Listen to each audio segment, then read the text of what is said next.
होता है।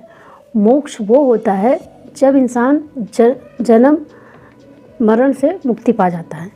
अगर सनातन की बात करें तो सनातन में होता है मोक्ष वो होता है जब हम भगवान में समाहित हो जाए, भगवान के हृदय में मिल जाए और हमारा जन्म दोबारा ना हो किसी भी रूप में, चाहे जीव हो, किसी भी जानवर और इंसान के रूप में, उसको कहते हैं मोक्ष प्राप्ति। मोक्ष के लिए को लेकर अलग अलग धर्मों में, मतों में सबका अलग अलग मत है।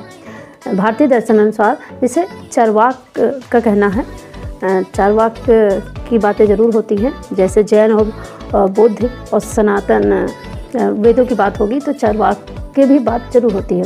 चार्वाक ने कहा है कि इनको भौतिकवादी कहा जाता है और भौतिकवादी दर्शन, इनकी बातों को भौतिकवादी दर्शन कहा जाता है।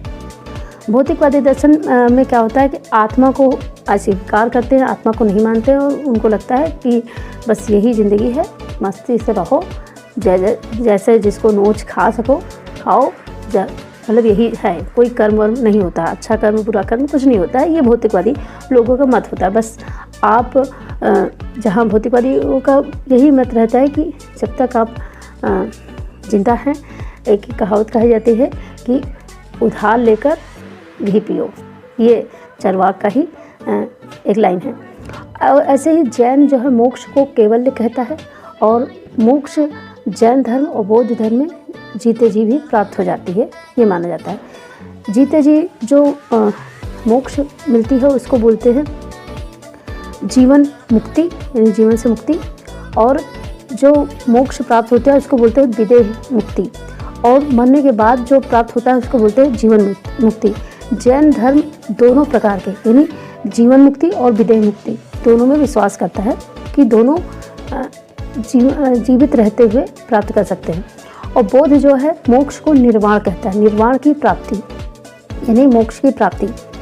तो ये भी दो प्रकार के होते हैं, इनके में भी मोक्ष जीवन मुक्ति और विदेह मुक्ति। जैसे बौद्ध और जैन में दो प्रकार के मोक्ष होते हैं, सेम वैसे ही वैदिक और उपनिषद अनुसार भी मोक्ष दो प्रकार के होते हैं, यानी जीवित रहते हुए मोक्ष की प्राप्ति, यानी सभी मोह से, सभी उससे सभी प्रकार के इंद्रियों को अपने कंट्रोल में जो कर लेता है वो लोग मोक्ष की प्राप्ति हो गई उसे, और जीवन के बाद भी होती है। तो ये जानकारी आपको कैसी लगी ज़रूर कमेंट में बताइएगा।